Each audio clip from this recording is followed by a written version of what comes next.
my entry point to this album, unbeknownst to me, was at the end of Freaks and Geeks. So it was like when Lindsay Weir gets given the album from Jeff Rosso, the like school psychiatrist, and like it's like this montage of her like listening to it and then like flipping it over and then flipping it over again and then flipping it over again, and then like she eventually goes and joins them on the road. Sure. And I was like, at the end of it, my first listen, because I listened to it like 3 times, and my first listen, I was like, I don't think I'd join the road. like You're not running away from home yet? Any morning, any friend of the devil is a friend of mine. I get Sugar Magnolia,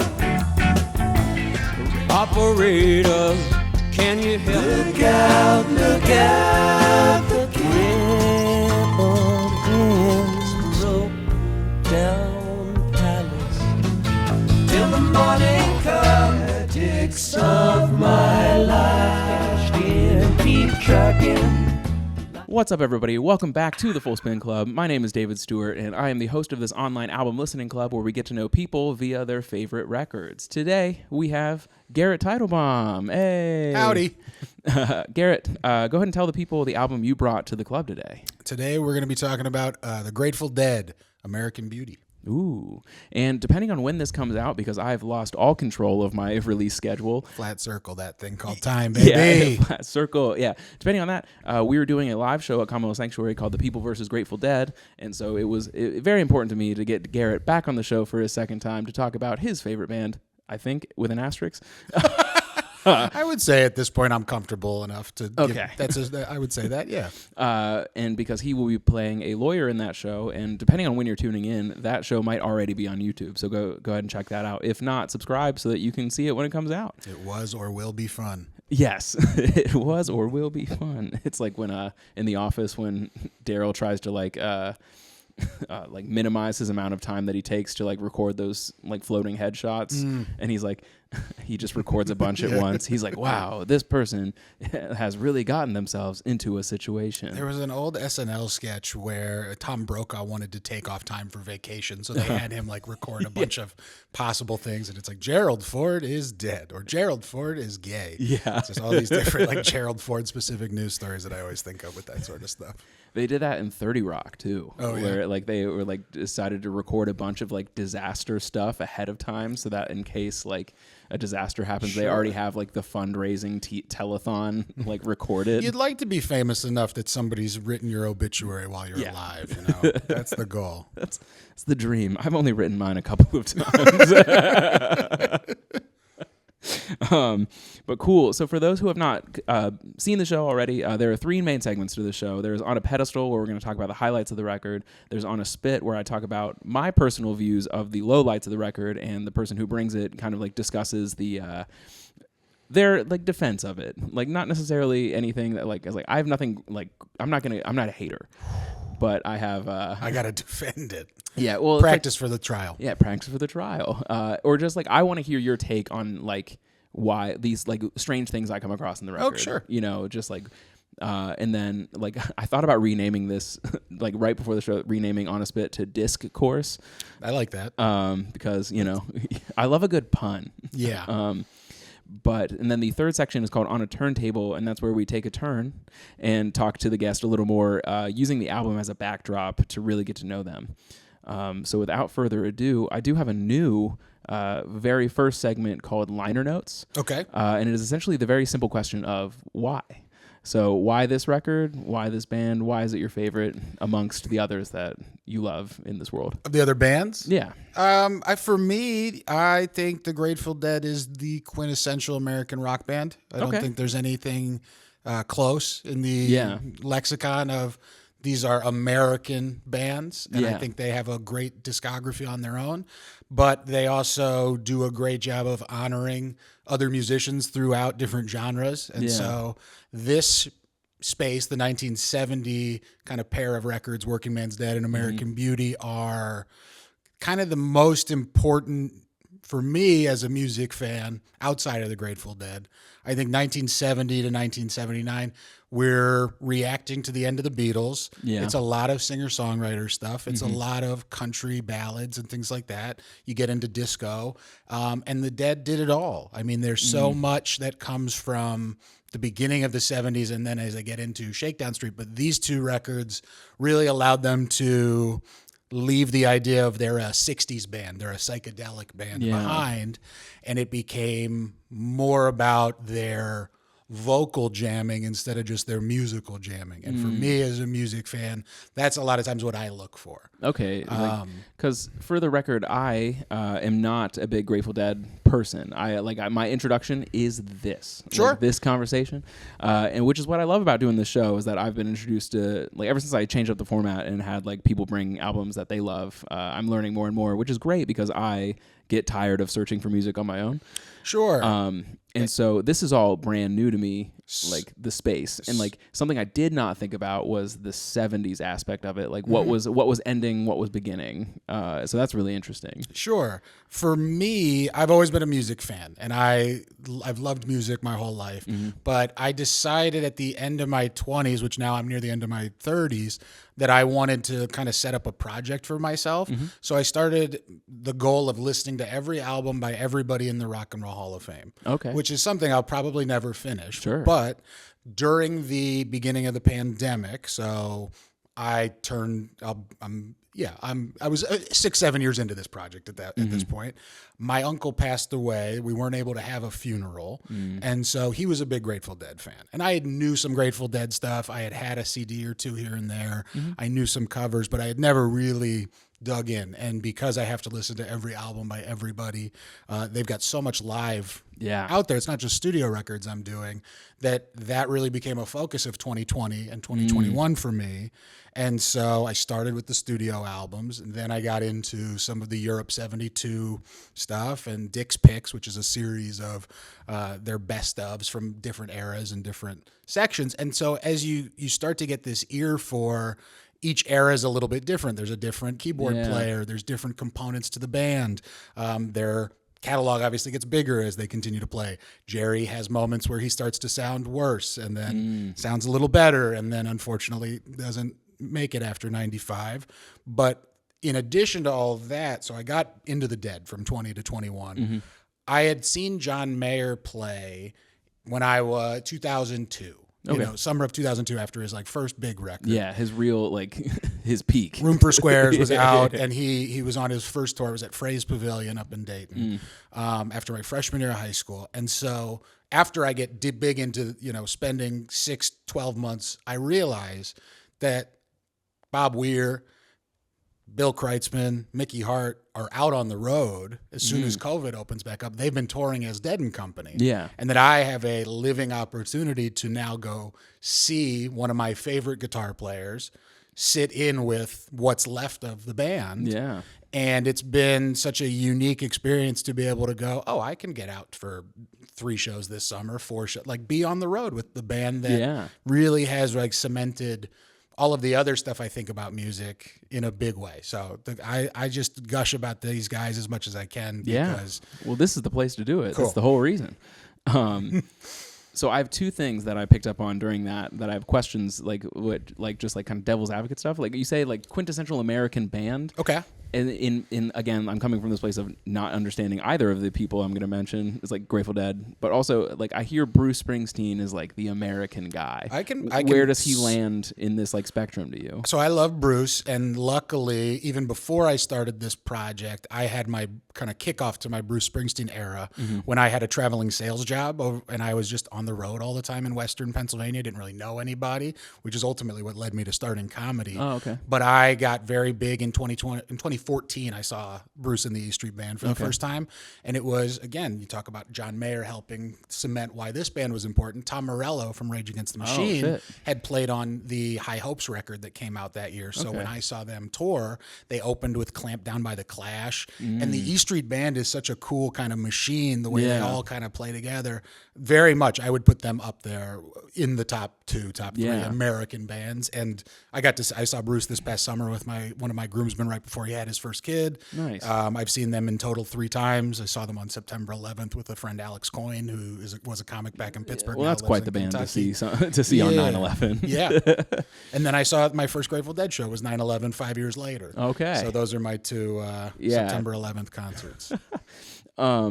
Wasn't Silvio from The Sopranos the guitarist in Bruce Springsteen's band? Yeah. In the E Street Band? So, Steven Van Zandt. There's a really good documentary that came out on HBO or Max last year, or right at the middle of last summer, I think. That's all about kind of his life and his career. Okay. So, because he had some solo stuff, he took off from the E Street Band for a little while, and then came back, obviously, when they kind of had their big reunion. Yeah. But I'm a huge fan of the E Street Band. I wouldn't say that they're not a quintessential American band, but both of them very much appreciate, these are our songs, people come out for our songs, but we're certainly the E Street Band, we're a bar band, you know. Oh, yeah. They had the conversation of, this isn't a democracy. Like, we're Bruce's band. Yeah. And it doesn't mean we're not a cohesive unit as the E Street Band and that we're not equals to him, but it's not our call. Right. Bruce makes the decisions. And whereas the Grateful Dead, you look at Jerry, Phil, Bob, and then the rest of the guys, like those are if you have 3 leaders, I guess I would say those 3. And again, I'm a newer fan. I wasn't around during their height and their life, but from what you can see is like this album in particular, their vocals, Phil has Box of Rain as track 1, side 1, almost like he's the George Harrison, where he gets Taxman, and that's the only A-side that he'll ever get in the band. But it's an incredible song he wrote about his dad right before he passed away. Yeah. So I think there's a lot of similarities. And obviously the Beatles, for most of us, is that first kind of big rock and roll band that we get the chance to learn and dig in and kind of see. Yeah, because music has a progression, and it's like, what is a song? You know, that's like what all like prog rock groups, you know, ultimately ask is like, what is a song? Can it be 11 minutes? And you're like, absolutely, why not? But that's awesome, man. All right, I'm excited. Good. So let's pop into the first segment on a pedestal. We're gonna talk about the highlights. So my first question, usually when people bring me music that I've not listened to super hard, is like, what is the 1 or 2 things that you're hoping I would pick up on as like a new listener? Because when I'm sharing music with people, I was like, I hope they pick this one thing. Like, sure. I think there's a lot to this record, and from talking with you and listening to other episodes of the show beyond the ones I did, I know you're not the biggest country fan, right? And for me, set 1 and set 2 of a Dead show are very different in the live experience. Okay. And set 1 tends to be a little bit more country songs, ballads, and some quicker stuff, and then set 2 is where they get spacier and it's more jamming and stuff gets stretched a little bit. These albums, while some of these songs do find themselves in set 2 as closers or from time to time, it's a lot of set 1 stuff. Okay. Or encore stuff with like a Ripple or a Box of Rain. So I think from an emotional standpoint, I think there's some good weight to it, but I'm just curious as someone who, this isn't your genre by any means, how accessible, which was really my goal in trying to find the Grateful Dead record that would be the easiest for a non-fan to find something they liked about. So it's funny, like I mentioned this before we started recording, but like my entry point to this album, unbeknownst to me, was at the end of Freaks and Geeks. And I'm like a Judd Apatow head. Sure. Like I love that guy. And like all of his movies are my favorite. And like the reason I started comedy was because I wanted to be in Superbad real bad. Like it was just like, which is hilarious because he always talks about how like rappers talk about, they're like, man, I love Superbad. Superbad's great. But so it was like when Lindsay Weir like gets given the album from Jeff Rosso, the like school psychiatrist, and like it's like this montage of her like listening to it and then like flipping it over and then flipping it over again and then flipping it over again, and then like she eventually goes and joins them on the road. Sure. And I was like, at the end of it, my first listen, because I listened to it like 3 times, and my first listen, I was like, I don't think I'd join the road.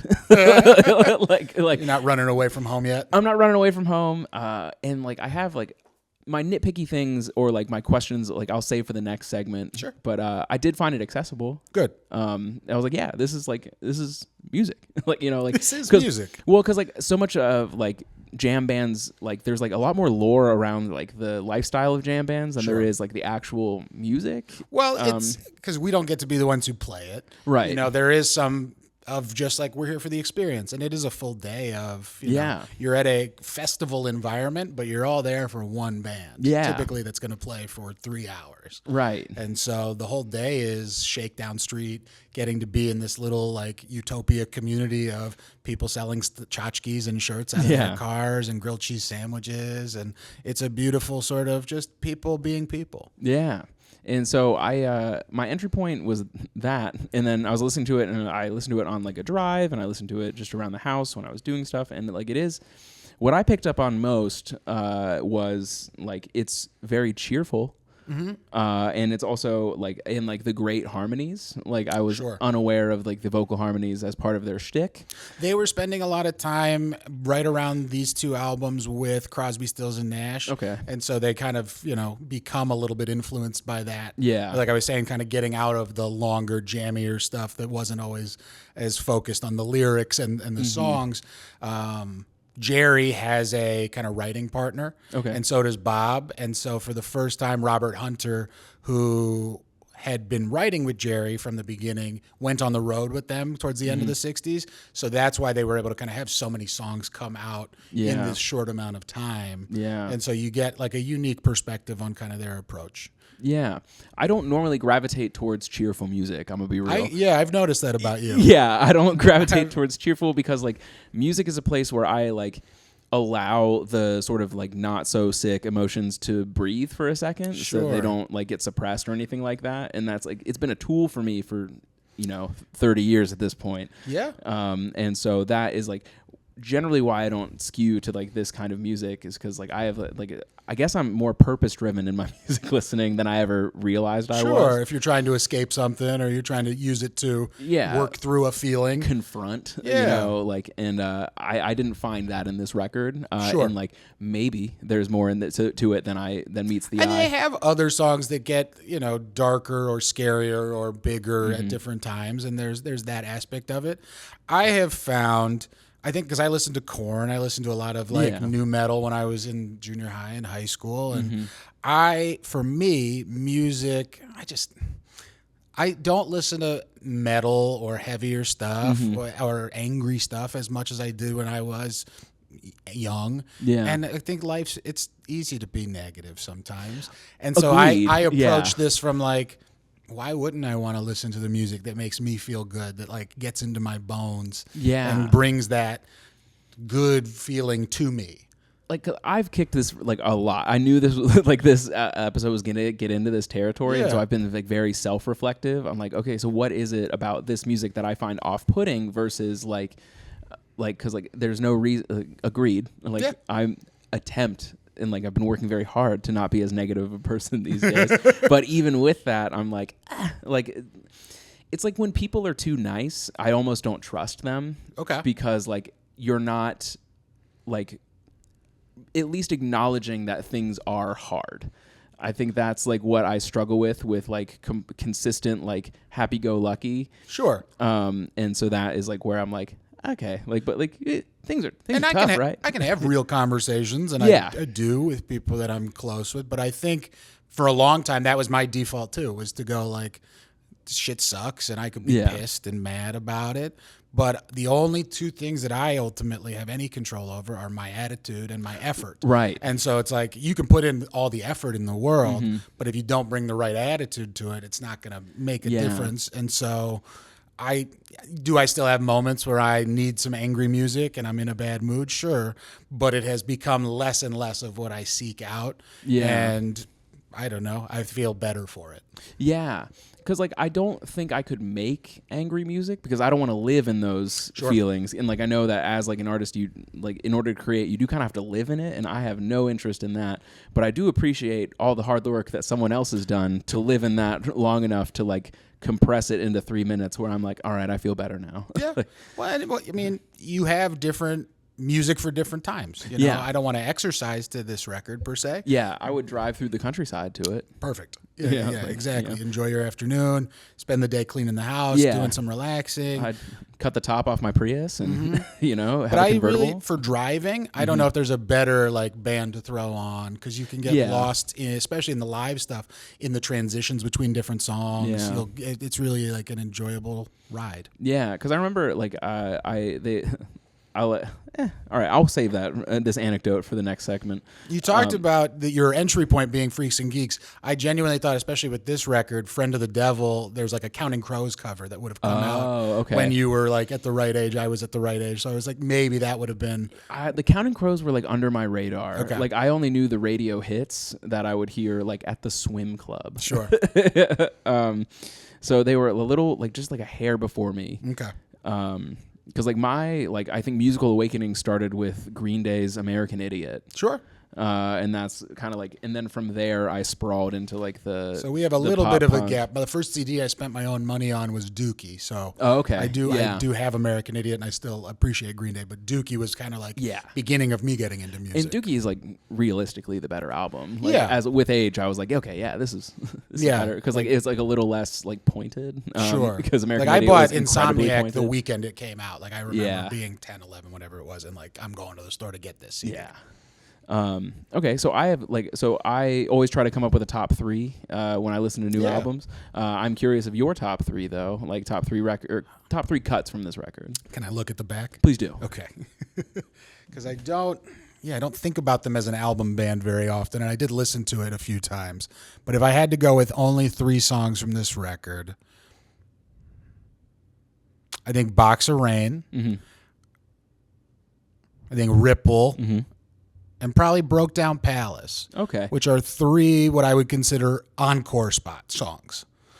Sugar Magnolia and Truckin' are incredible. Yeah. But those would be my 3. Okay. We're actually 2 for 3 on agreeing. Like Box of Rain and Ripple are on my list as well, but I threw in Truckin' as well.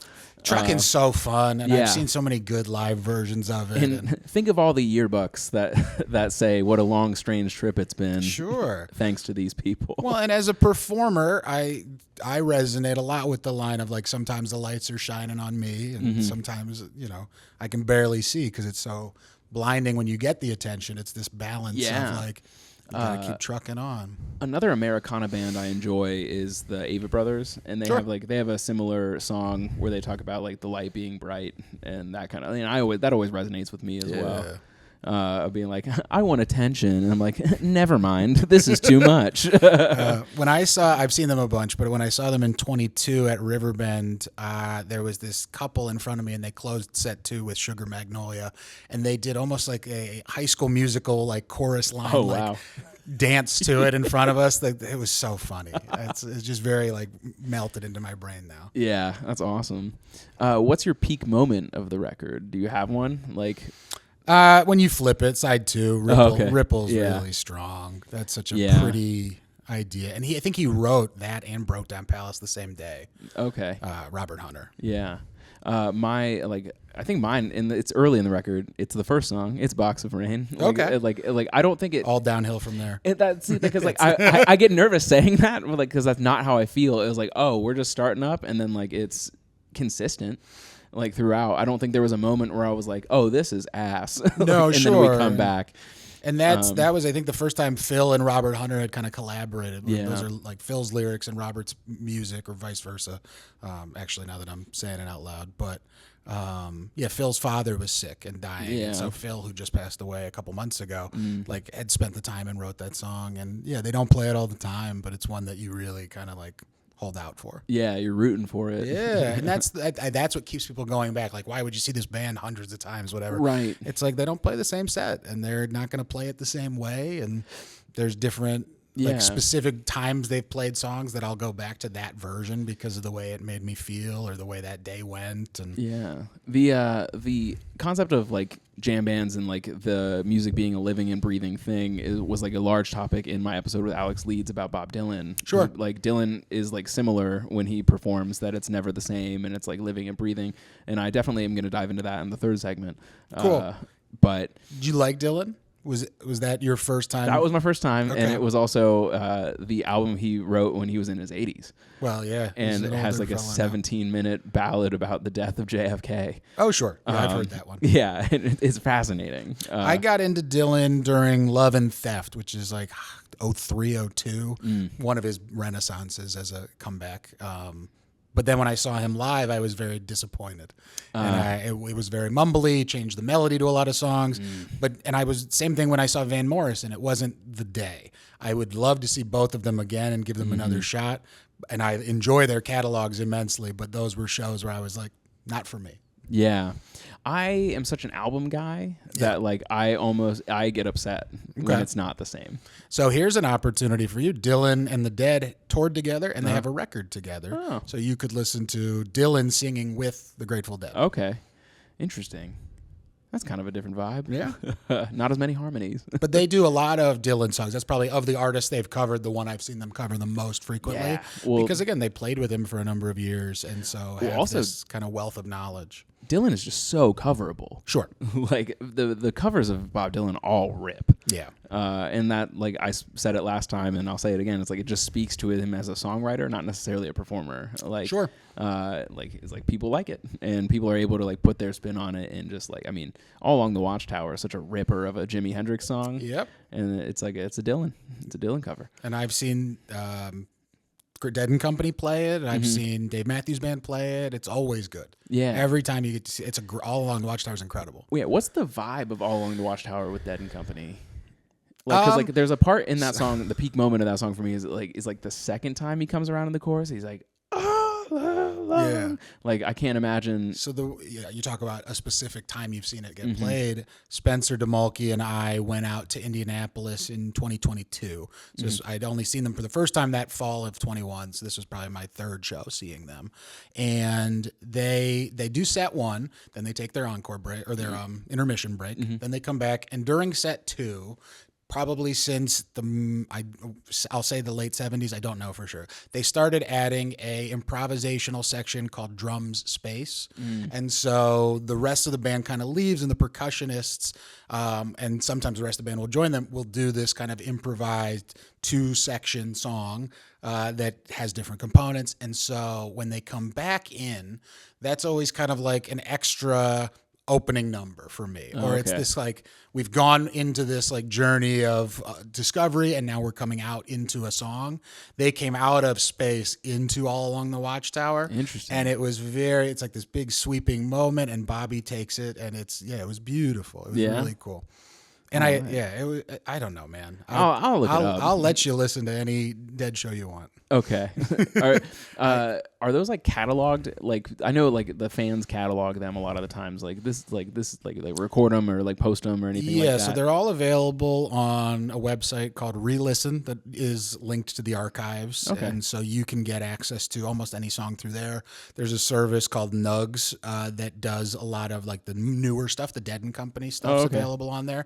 The stuff that's on Re-Listen is audience tapes. Okay. And then so Nugs is more like direct soundboard quality. Okay. Cool. Now, all of the stuff that Dead and Company has put out is available on Spotify and iTunes up into the 23 tour, I think, except for maybe their last shows there. Okay. The stuff from the Sphere they haven't put out at all. Sure. The goal, I think, being that they'll either do some sort of a film or something like U2 has done with the Sphere. Yeah. Well, someone needs to pay for that building. Like you got to sell some stuff to pay for that thing. It was like, what, $2 billion or something like that? It's pretty cool. Yeah. It's cool. Fun? I would go see another band there, but I'm only going because it's the Dead at this point. It's a cool concept, but I'm not going to go see Eagles or Kenny Chesney there. For me, Kenny Chesney's he going? just announced he's doing right after the Dead. Tough. So the Dead will be back there March, April, May. Is he the I Love This Bar guy? No, that's Toby Keith, who passed away last year. Oh. R.I.P. the King. He can't do it. Yeah, he can't make it. His schedule's all tied up. But okay, so that like is the end of this typical first segment where we gush. And now you're gonna say mean stuff about my favorite band. Mean. Okay, pointed. You're not roasting them like last time. No, I've forgone the roast route. Okay. But although this first one is it's a little mean. I think like at some point during the record on one of my listens, I was like, all right, just be the Eagles. Wow. See, and I would put Eagles a lot lower on my list of bands I'm interested in. Okay. Well, in fairness, I really only like some like very like cherry picked Eagles songs, but like with the harmonies and stuff, I'm like, just be the Eagles, dude. Okay. But that's like my. If I'm listening to the Eagles, I'm just saying I wish this was Jackson Brown. So, yeah, music lineage. Yeah. My second one is I struggle with Sunshine and Roses, and like that's like a more personal thing, and like we kind of touched on it already, but like I struggle with like the Sunshine and Roses aspect, specifically from like this like generation of band. Okay. And maybe it's because I have my like millennial 2025 goggles on, where I'm like, yeah, of fucking course everything was sick, you know, in the 70s when you know money mattered and all that kind of thing. I get all like arm crossy about like, yeah, the baby boomers, yeah, everything is fucking sick, isn't it? Like, sure. I mean, are you talking more on the visual standpoint of like how they like the rose, like in the album? No. Like Sunshine Roses isn't the Sunshine? vibe of the music, Okay. and like the like, you know, nothing is ever gonna be bad again, like that in that kind of thing, or like Dancing in the Garden, like, you know, that kind of stuff, and like, but again, that's a personal, personal thing. I think sometimes you got to take that weight off. I remember. So for me, I used to go see Dave Matthews Band every summer, and I still kind of do with some friends, but they were never my band. And I think for the first 5 or 6 years I was going, I was in my head and I was looking at these people and I was being judgy. Yeah. And I was going, you guys are dumb and I don't like this about it. Yeah. And eventually I got to a point where I was there for the music. I was there for a couple select people, but I got out of my head about like how anybody else was feeling about the show. And it's nice to go to these shows with people that are passionate about it, and it helps. But honestly, I'll stand there by myself and just connect with the band and have a great time. And it isn't about, it's like we're here as a community, but the music takes me somewhere special. And that's why I can tolerate some of that. And again, it's a journey. When you get into drums and space, things aren't all sunshine and roses. Yeah. Things get heavy and weird, and especially at the Sphere, the chairs are haptic. So basically they're playing your butt like the drum, and it was so cool. Yeah. It was so cool. Mickey Hart's incredible. Yeah, because like it's like whenever I'm brought face to face, like it's fascinated me why I don't pick Joy, like and like maybe because like Joy, like it's like I don't know, like if you're a Rick and Morty fan, I like, watched the first couple seasons and I probably there's fell like out, one point where they're like, "What's Rick most afraid of?" And it's like happiness. Sure. And like it's like because I've been a very other shoe dropping kind of guy for a long time. And of like when does the next bad thing happen? And so like if I don't engage with Joy, then I don't have it taken away. It's going to though. Oh yeah. Like the bad thing will happen. Right. And so I've been trying to get better at that. Like at like the I think the new mantra I came up with towards like my end of my second round of therapy was like it does like yes, it's going to be ass, but it's not ass right now. Right. Today's a good day. Yeah. And if it's not, what can we do to make tomorrow better? And it's all just happening. Yeah. Attitude and effort are the only two things I have any impact on. Right. And so the stuff is going to happen. I don't have to have a big reaction to it, negative, whatever. And probably, the fluoxetine helps with that. Yeah. But I used to be an angry young man. I used to be that Billy Joel song. And I think I got out of that probably because I met my wife. But, it helps. It helps. And I found this band, and I've just gotten to a place where it's like, like life is good. Yeah. I am doing the things that I like doing. I'm around the people that I like.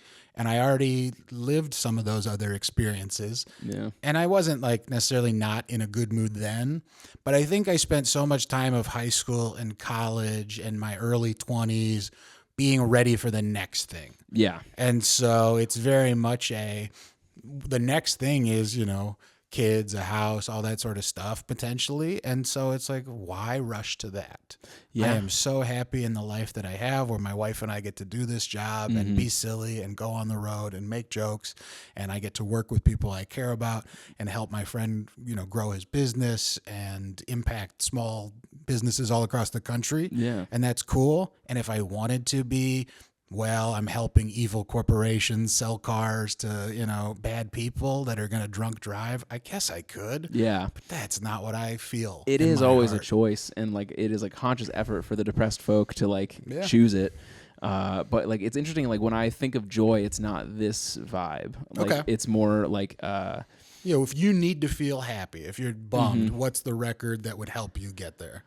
I think like when I feel bummed, honestly, I do listen to Tool, but that's mostly because like I feel seen. Like it's like I get like really heady when I'm in those like existential crises moments, and like that like they like dive into that, and I was like, okay, like I feel on this vibe right now. So like, but when I'm feeling happy, like I have like like boating playlists that I make for like my buddy who has a boat.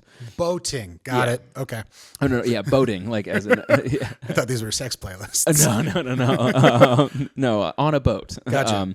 And that's all like. I like soul and R&B too. For that sort of stuff. Yeah, yacht rock's great though. Yeah. If you need to feel good, like and Hall & Oates, Chicago, anything with a horn. That's what I found out. Yeah, I was like boiled down the Dave Matthews Band. Why do I like this? I go because I like dancing to horns. Because it's the horns, saxophone, trumpet. Give me a little bit of that. And like an interpolation of horns is like a lot of like sort of like dance music is like even like synthesized horn sounds. So I end up going more towards like the EDM and like dancey, like poppy stuff when I'm like feeling like, excitement.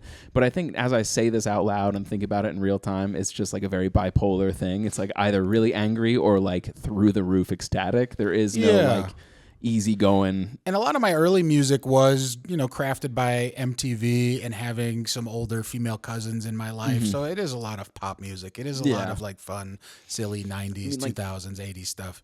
Like Brat Summer was fun. Sure. Like that. It was like Charlie XCX album was fun. It was a good time. But even her on that record was like like talking about generational trauma and relating it to apples. And I was like, all right. But it's okay to be happy. I know. Like tell my brain, but we're working on it. So you still feel heavy? Do I still feel heavy? Yeah. Like in which way? Physically? Yeah. No, not as much anymore. That's good. Because like for those who are tuning in for the first time, I've lost a considerable amount of weight in my life, and that helps. Sure. It helps, but like. There's just been a lot of things going on in the past 5-ish years that have not been so sick. Sure. And I was like, what's the point? Is like I get lost in that a lot. Okay. And like, or just like a helplessness of. Just like a helplessness. Nothing you can impact. Or like nothing's good enough. Nothing's gonna be enough. that kind of stuff. And it's a scarcity mindset. Sure. But like a very niche kind. That's like. I'm not enough. And I think in comedy it's very difficult. I was having a conversation the other day because all the open mics in Pittsburgh were the host makes the list. So you sign up and then the host goes away to the corner of the bar and they put it in order. And so to be in a scene that doesn't have that in Cincinnati, you're not constantly being ranked by your peers every week. Right. To have that sort of like, oh, they must think I'm the 25th best person. Yeah. And it's like, they don't fucking think anything. They're just trying to keep an audience in the room. And they needed to save a couple good people to put later because it helps keep a steady flow of new people, old people. Yeah. It's tough not to be in your brain about that sort of stuff, but ultimately if there's any reason you can be good in any spot on an order if you're feeling comfortable and confident. And it's when you get in your head about like, well, why did this happen to me? We're not all going to get the same job. Yeah. And luckily I've found a good place as far as like my performative life. Good. Like I don't like the bad sets are just bad sets. Like it has nothing to do with my self-worth anymore. Good. That kind of thing. That helps and a lot once you've done enough sets that you're not like, oh, that was the worst. And your definition of bombing changes over time. Yeah. I was like, it's like, oh, man, I messed up the delivery of that. It's not like I'm a piece of shit. But to tie it back into the jam band stuff, for me, that's what I like sometimes about jokes is that until you record your special or your album, they're all malleable. They can all like be reordered or changed until you find that kind of perfect flow of a set list. I love that part about comedy as well. Like nothing I do is the exact same. Even if I'm doing 2 shows in a night, I will make a change based on how the first one went. Switch 2 jokes or just even a tag. Do something different to keep you grounded in that set. Come up with a better segue. you know, like stuff like that. Like that. I love the segue. It's an unsung hero of comedy. But as somebody who's like, oh, they never play the same set. That's really cool. I like that I'm like, oh, I can change the order around a little bit. This is all for me to figure out what the puzzle pieces of this amount of time can look like. Yeah. And it's fascinating, and like taking the room into account. Like I love comedy because it's a 5-dimensional puzzle. Oh yeah, no, and there's way more math than I think the average audience person thinks about. Yeah, like the how's economy the room of doing? words. What season is it? What like what are we all feeling these days? Because like I've noticed a lot of people are doing summer jokes right now. Oh, sure. And it's in the dead of winter. I was like, you're going to want to trade up. Or the people that really thrive in the winter with their their resolution material. Yeah, that thrive in the winter. Like, we'll try to bring that into the summer, and it doesn't hit the same. And it's like, but you got to factor it all into this weird matrix. Too sweaty in that flannel. Yeah. You got to adjust your wardrobe. Yeah. You know? All right, what's my next one here? I don't see how this rages live enough to where throngs of people like follow them around. Like I like you've mentioned it. You've talked about like how like the living and breathing nature of it. But there was nothing about this where I was like, I'm gonna follow these people around. Sure. And again, I think you need to see the way that it is in person. It's tough to describe without being at it and feeling it. Or listening to it maybe might help, but because like I guess like the only way I can relate it now that we like touched on like comedy as a living thing is like there are people that I do want to see twice, or I like get to see twice because I'm working the same weekend as them, you know, and like you get to see how they change it, and it's like more of a curiosity for me than it is like a probably 2014 or 2015, maybe 16 at the latest. I saw Hannibal Buress twice inside of like 5 months, and they were in completely different sets. Oh wow, yeah. And I was like, okay, this guy's like really working at stuff. Yeah, he's writing. He's like, he's got 2 different hours that he's like, this was at an amphitheater and this one is the theater, and so I got to play these very differently. God, at the amphitheater, he was like in a full jumpsuit that had his face and then the back of his head on the back side of it. Yeah. Theater, a lot more composed, but again, you're trying to reach people out on the lawn or in the back of the pavilion, so it's a different beast as far as how you need to act. Yeah, it is fascinating. Like again, but I don't think of music in the same way as I do comedy, even though they are like 2 sides of the same coin. That's why this show exists. Like, sure. But I don't think of like, do you think they're being as analytical as we are as comics, like when they're like building their set lists, or like, oh, this really worked, or is it all vibes on their end? Like, this is what I feel like playing. I think to some extent this is what we feel like playing today, and they'll go in and they'll kind of game plan their day or their weekend if they're doing multiple shows at a venue. And I think to some extent they probably, at least from what I've seen behind the scenes sort of stuff of different musicians who are known in this genre, they have somebody on their team who's like, these are the last 3 or 4 shows you've played in this area. So these are songs that you've already played here. These are ones you haven't. So they try to kind of have a mix of the stuff that they know works well and the stuff that's newer. They're always kind of adjusting what covers they do, how there are statistic websites where you can track like fascinating how long it's been since they've played certain songs. They'll call them bust outs if it's been more than 100 shows. So there's a lot of kind of folklore and terminology to like, wow, I saw the first A Hard Rain's Gonna Fall since 2016 or something. It's like they stopped playing certain songs for decades and then would bring them back, and it's like the explosion of getting to see a Dark Star encore or something like where it's like, it's just not where you would normally catch it. The first show I saw at the Sphere, they played The Wait by the band in the 4 spot, which I've seen it as an encore. I've never seen it then. So that one's cool because they each take a verse. And so they'll kind of, you get to see Jeff sing and O'Teal sing, who don't sing that often. And it's just a different experience when it's like, you never know what's going to happen. And I think they feed off that a lot.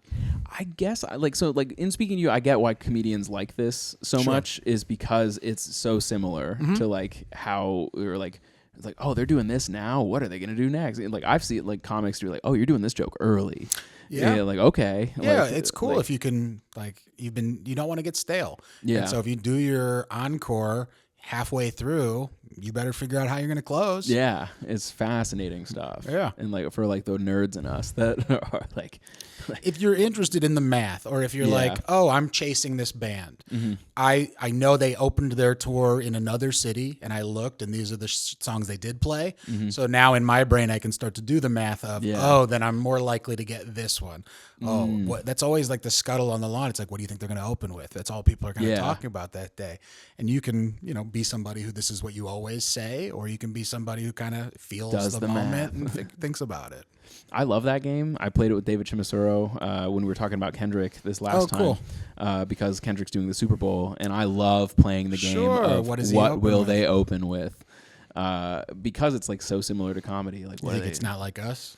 I alleged that, yes, because he put GNX out, and like, because like people were like, he's not going to open with Not Like Us, it's too new, he's going to close it with something. And I was like, no, but he put GNX out, and like TV Off is like the big like single, the new single, and I was like, he's playing like TV Off a little later. I think if he's not a coward, he would open up with Not Like Us.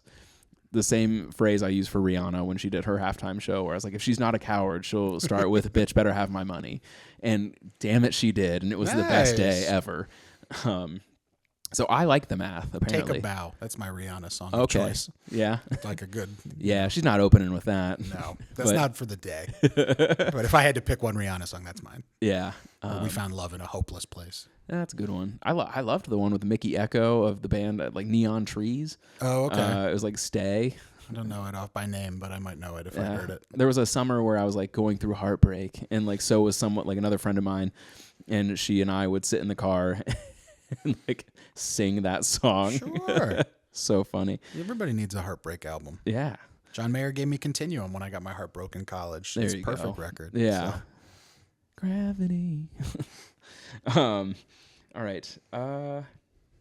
So I have this is like my final question of On a Spit, which I don't even think I announced the segment, but who cares? No, we changed the name, didn't you?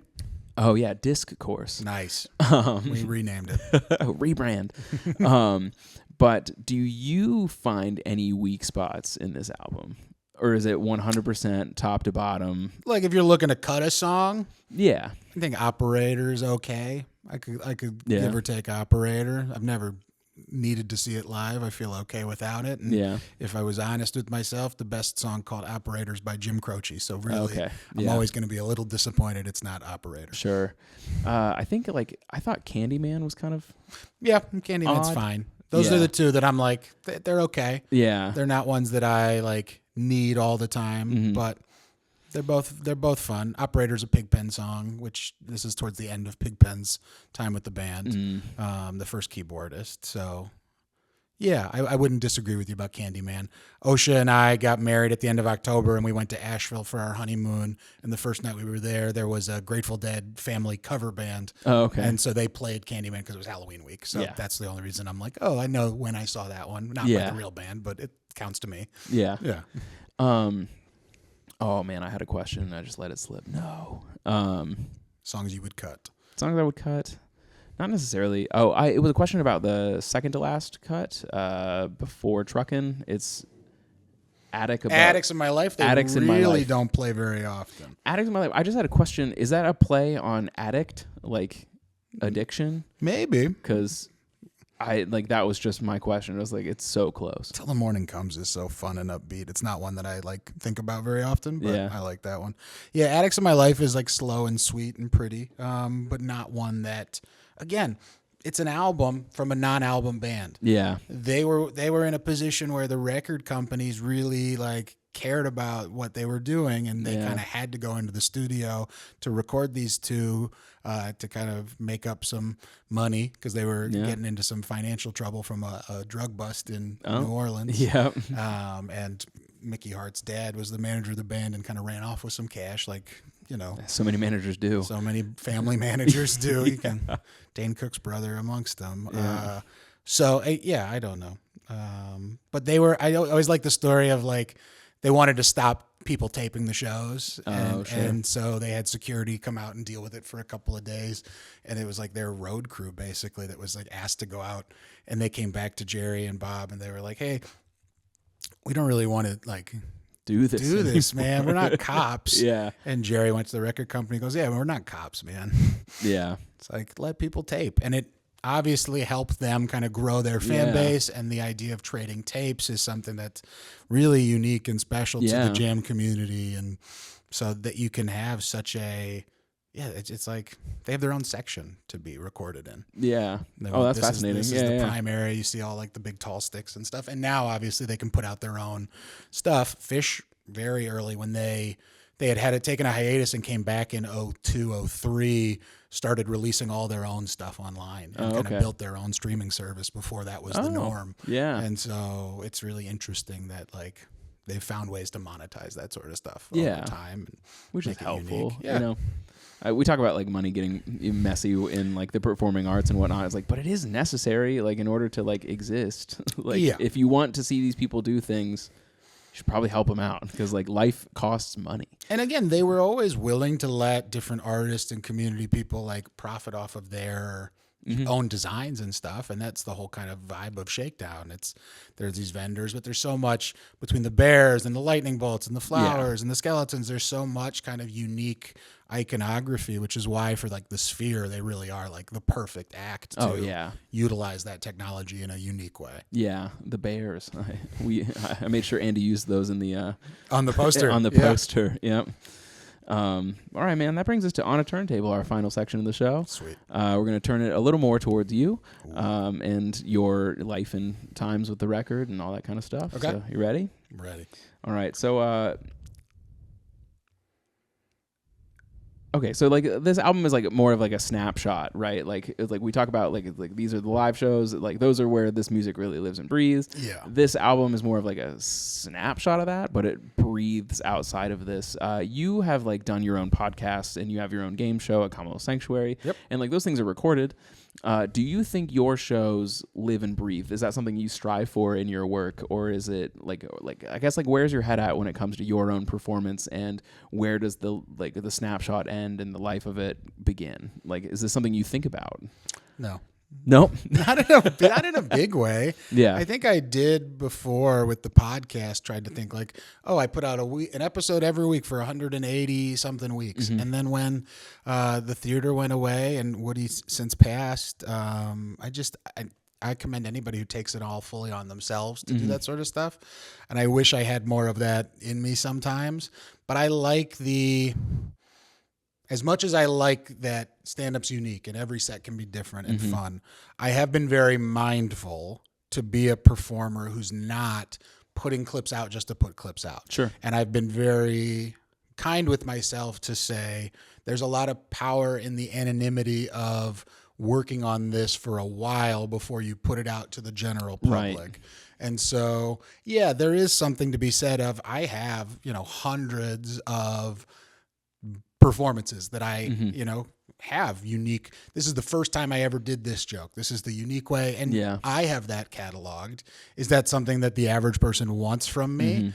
I don't know. Can you NFT an audio file? Do you know how to do that, Dave? No. Yeah, I don't either. So that would be that if anybody wants to figure out how to be profitably funny with me through my NFT versions of stand-up sets, you could have the first Sassy Jaws if we go back far enough in the archives. There we go. Sassy Jaws, baby. That's the first Sassy Jaws. Because I always wonder, because like the reason this section is grown into the way that it is because like I try to find inspiration in my like favorite artists, like, and then kind of like take the bits and pieces that I enjoy and just put it into my work in some way. Like I talked with like Giles that like one of my writing exercises I did for one time when I was like writing scripts pretty hard was like build the soundtrack first. Oh, fun. And then try and like reverse engineer from the soundtrack. I do think of like when I'm listening to a song sometimes like where it would fit in a narrative sort of story or go, this would be great for this kind of a scene. Yeah. And like sometimes I still play this game. It's like of like what two songs shouldn't go together but do.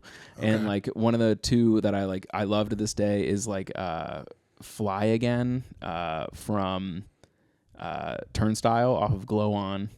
I don't know it. And Pretty Little Birds by SZA. Those are two songs that both use birds as reference to like like getting back out there, sort of like, okay, or like finding love after love lost. And like, but it's two very different sounds, and to me, it's two very different perspectives on the same topic. And so, in a film, it would be like the main character 1, main character 2, and like showing both of their perspectives.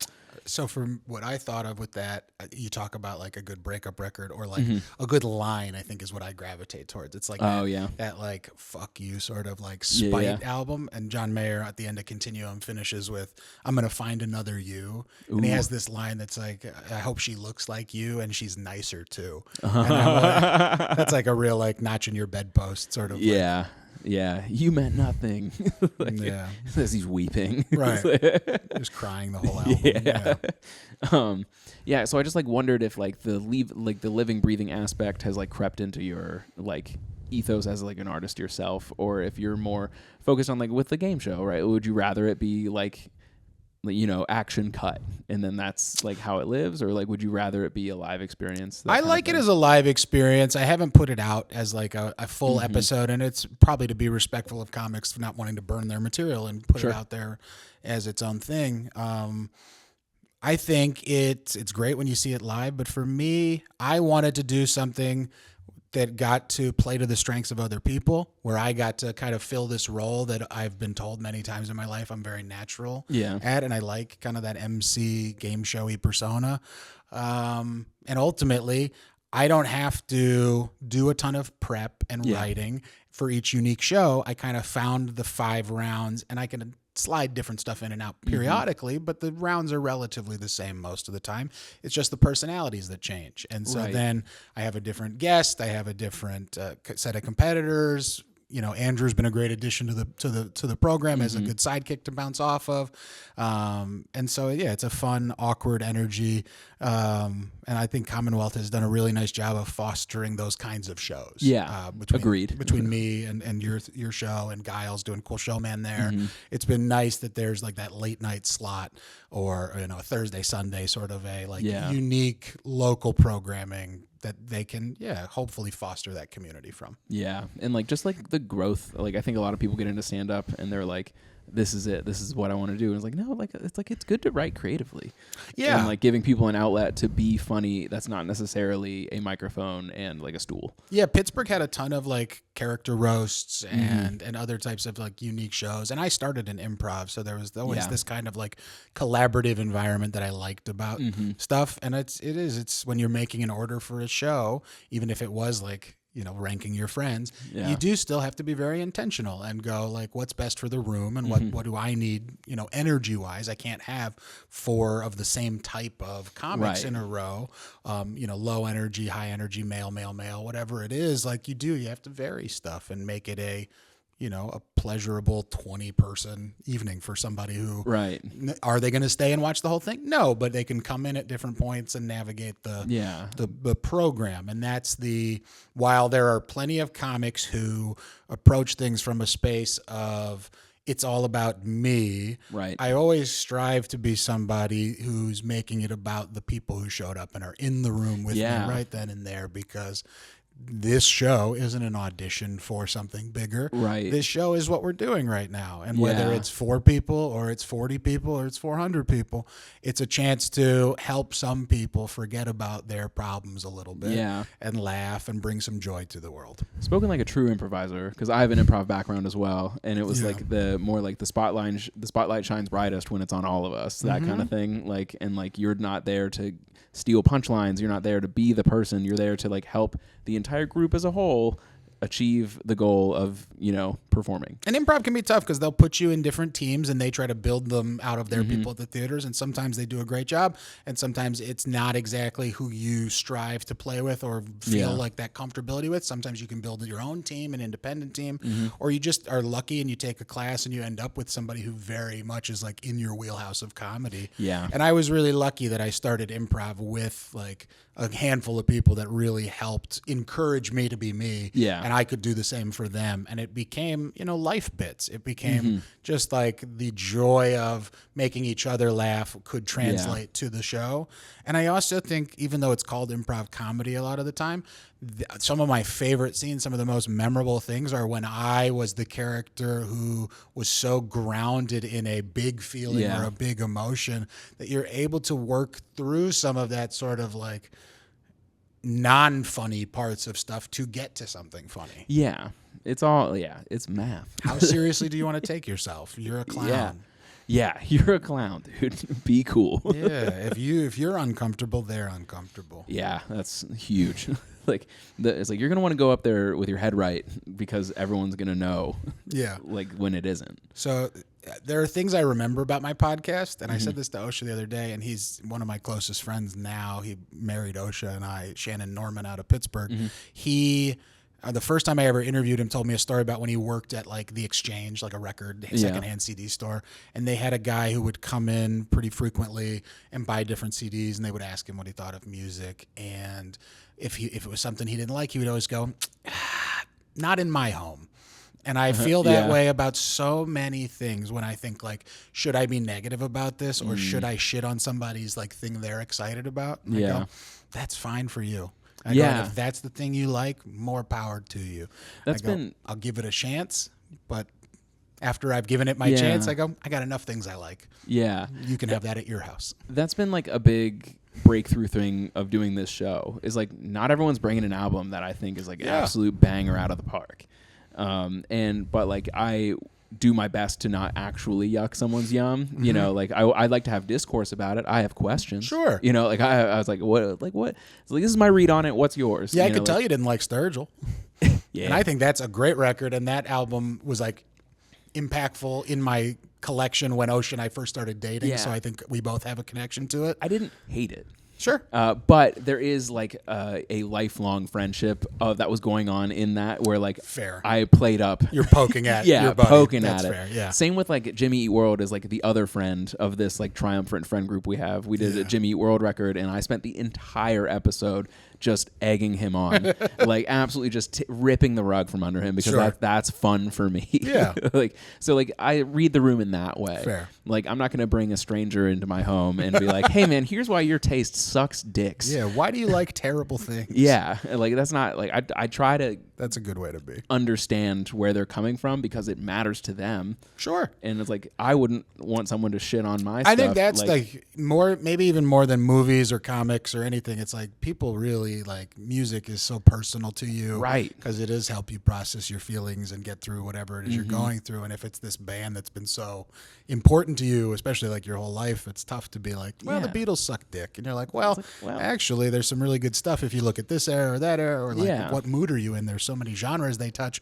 I go, you can be wrong, but I stopped trying to convince people of anything. Right. If they want to have a conversation, I'm more than happy to. Yeah. And if you're not interested, that's okay. Not everybody is aware of everything. It's okay to be ignorant about some stuff. It's just not, I'm not going to look to you for advice. Right. Yeah. And because this whole show started because my litmus test for like people was like, what kind of music you like? You know, because like that's like, and again, it's coming from the perspective that I have of like I've put a lot of effort into like my music listening, and not everyone does.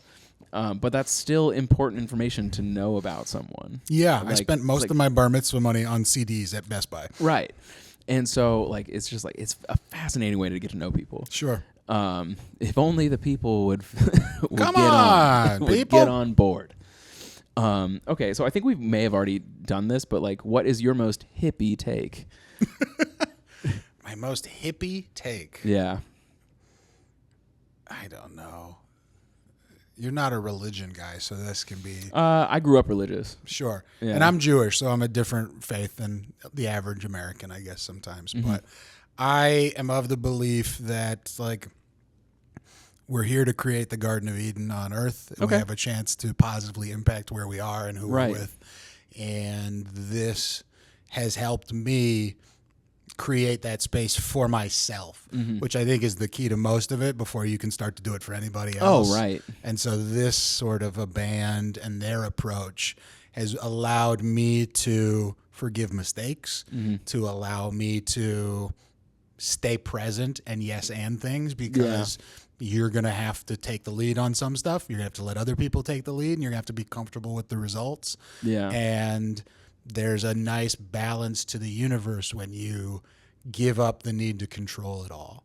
And right. So for me, that sort of like interconnectedness of human beings that I view as God or the universe, for me, that kind of pure love that comes out of all of us, it's there and it's available to you. You just have to kind of be in a place to receive it. Right. Agreed. I grew up in like a religion where they were like, there is no heaven or hell. It's what you make it right now. Yeah. Not dissimilar to what you just said. Yeah, that's the nice thing about being in a faith that isn't afterlife focused, I think, for me, that I'm not doing it to get admission to heaven. Right. I'm doing it to make an impact here today. Yeah. And that's all I have access present to. is very important. I always think like being present is, that's my best. When people ask me how I write my jokes, I often reference being present. And it's being present to notice a seed on the ground and be like, oh, I'm going to plant this. Like that, because like so much of my joke writing happens like when I'm not thinking about it. You have to live a life worth commenting on, which I stole from Pete Holmes at some point in my life. But it's be this. If you're a comic and you're constantly sharpening your skills, it's like you'll be this lightning rod that attracts the ideas. Yeah. And sometimes it really isn't me; it's the universe working through me. Right. Something happens. You're like, this is funny. Write it down for later. Let it rest. How can I take this and bring this to more people? Whether it's a thing or a conversation or what? Right. What can I like really, dilute from this moment to try to impact? Yeah. So like we probably have similar hippie takes. Yeah. Despite me still being a little like curmudgeon every once in a while. And that's okay. You got your whole life ahead of you. Yeah. You don't need to. You're not going to kill yourself today, are you? No. Good. See? Not today. Not today. Well, you got to listen to Working Man's. You got the prequel to this to listen to, so you'll get there. Oh, it's like Star Wars where we get the prequel second. Yeah. Okay. So does this record inform your comedy in any way? And if so, what way? I would say the band as a whole, kind of their approach more so than like any individual album by them. But yeah, being a collaborative mindset, being able to, borrow from the things that I like and kind of, I think there's something to all of that. The idea that, no two sets are identical, at least in my attempt to approach it. I'm changing a wording. I'm changing something. I'm trying to operate with the idea that I can always improve them. I would like to get better at being more firm in what they are, but maybe that's not genuine to who I am. But I think I'm at a point where it's like I should record some of these jokes to put them on wax and be done with them. Yeah. So how, defined or how much... Are they going to get 5% better if I tweak them again, or are they kind of where they need to be? Yeah. Like, do you ever think about putting stuff on wax for wax's sake, like for just like say that I own an album of Garrett Titlebaum? Yeah, just like to have it, because I think about this a lot. Like I mentioned it last night in like my first joke of the year. Like I've been thinking about Legacy a ton because of my dad's like. Going through his boxes. We got his like photos and everything. His like life's work. Sure. And I was like, what? Ooh. Like, because like I think a lot of people get in the headspace of like I want to make a special to release the special. I think what they actually would rather do go through the release process and tell people that they did this thing. I was like, but I don't know, man. Sometimes it's like just nice to have it. Like this is like we've dedicated solid portions of our lives to this craft. And I wonder what, like, if people record for the sake of it. Like, there's something to be said for that. I think there's, people who do it to do it. There's, that's, I think, probably what is, if somebody asked me to do it, why wouldn't I do it? Sure. But am I going to take the time and the money and the financing to do it myself? Once I feel like I'm ready or have it, But I haven't felt like it's necessary yet. Because, like, I think whether I like it or not, this show is timestamps, of like very much so, very realistic part of my 30s. And like, I don't think I would have ever done it intentionally. Like this is all happening by accident because because I like this, like the conversation. The conversation. Yeah, it's my favorite part. It's so rare, and that's what I always liked about when I did my show. It's you rarely get somebody's undivided attention in a real conversation. Yeah. Because we're on our phones and we're doing other stuff and we're busy people. Yeah. And to get the chance to talk about stuff people are excited about yeah. or they're passionate about is important. And so I think the posterity of doing it, I was just a little bit ahead of the video curve. Yeah. And so it's just a lot of audio that I could pull off the internet and repurpose. But do you want to listen to that, or do I want to listen to that? Well, no different than my NFTs. Check out check out my NFTs. You can find NFT.net. the original Wonka. Oh, the original Wonka? Shit. It wasn't great, but it's gotten better. Yeah, I wonder if I have any like random audio cuts of like first time doing jokes. Like, Sure. I have not recorded a set in a long time. Oh, see, I tape almost everything. Everything. I tape almost every time I get on stage. Maybe I've missed 10, but I've got almost all of them. Because like I barely like listening to this. Sure. Like when I edit it, I was like, I'd rather, like, I always feel like I know, like when something went awry and I'm able to like remember. It's less listening back for what didn't go well. I'll tape, and then when I have a gig that I know I'm doing like a longer set, I'll go and I say, oh, I did this joke 2 or 3 different ways over the last couple weeks, and I know I liked the wording on this day. Let me go back to the way I said it that way. Oh, okay. So I need to make sure when I get to this tag, I do this part. That way I'm kind of just like refreshing the gems of the couple of weeks ahead of that show. Okay. That's more the way I try to like listen to it, and just to like on the way to the show, hear how I'm doing certain jokes and go, okay, that I didn't like the way I got into it that way.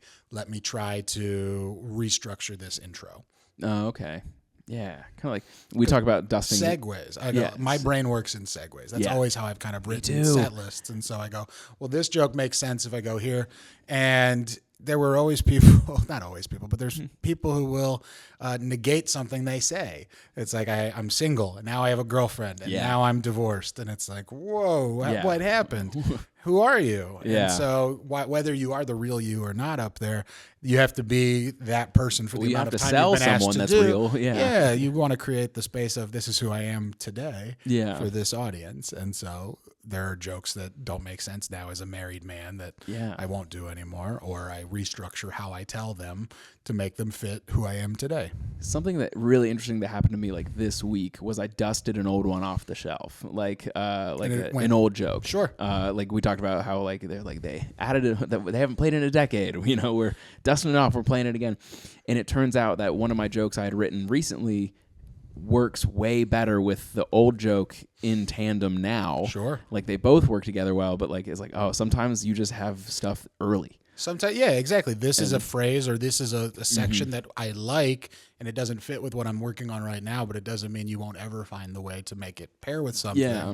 And I remember very distinctly, talk about they haven't played it in a decade. There's a comic in Pittsburgh, James J. Hamilton, who I loved watching in the room. And there was a point where he hadn't done this joke about Burger King receipts giving you a free Whopper on the back of them. Yeah. And this person who was like being forced to fill out the surveys in a pit so some guy could get free Whoppers. And then when he did it, like I felt like I was chasing like a specific Fish song, and I was like there.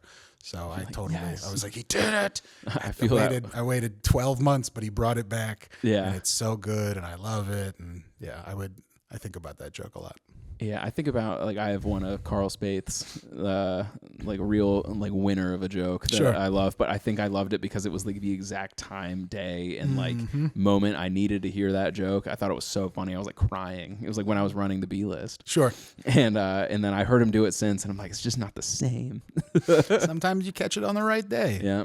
That for me, when I was doing the Dead shows and I was listening to a lot of them at once, it almost kind of became like, what song's going to jump out to me this week? What year, what show did I need to get to for He's Gone to finally like cement itself for me? If I'm like walking in the neighborhood and I go, oh, what am I listening to right now? Yeah. I love that about music too. Like there are like records where like you have like skips that like you skipped, and then like one day you hear it and you're like, it's time. Like it's time for this one to mean something to me. Yeah. But speaking of need things today, I need you to subscribe to this channel so that I can continue doing it for fun. But that does wrap up our episode. That's everything I have prepared. If you have any final statements, if you have anything coming up you want to let the people know about, probably in February. I'm going to try to catch the Dead again at the Sphere in May. That's my game plan if you want to go to see their next run of shows. They're doing 18 more in 2025. Apparently the only dates they're going to do. It's their 60th anniversary as a band, their 10th anniversary as a Dead and Company. It's an incredible experience, and it's worth the price of getting out to Vegas and doing it. I assure you. We actually might overlap. Oh, yeah? Yeah, I'm going to Vegas in early May for a bachelor party. They will be there. I'm going to be there the 13th, 14th, and 15th are the final 3 shows. So that's, I think, the 11th will be the earliest I could get out there. I'll miss you by a week, I think. Yeah, but they are out there at the beginning of the month if you want to talk the boys into going for one night. Thursday, I wish Friday, you knew the Saturday. boys to know what kind of an uphill battle that would be. But that was in Vegas. It's like, there are a lot of deadheads there, but you're also getting a lot of travelers. You're getting a lot of people that are just like, well, what's in town tonight? Oh, we've heard of the Sphere. It's this big. Yeah. They don't even realize it's not going to be a movie. They walk in and it's a dead concert. A live show. All right. Here we go. All right. Well, hell yeah. Well, thanks so much for coming on. Thank you, bud. And we will catch everybody in the next one. Make sure to like, comment, subscribe, and watch the live shows. They're coming out more and more now, and it's super fun. So give it a go. Give it a go. Thanks, everybody. Peace out.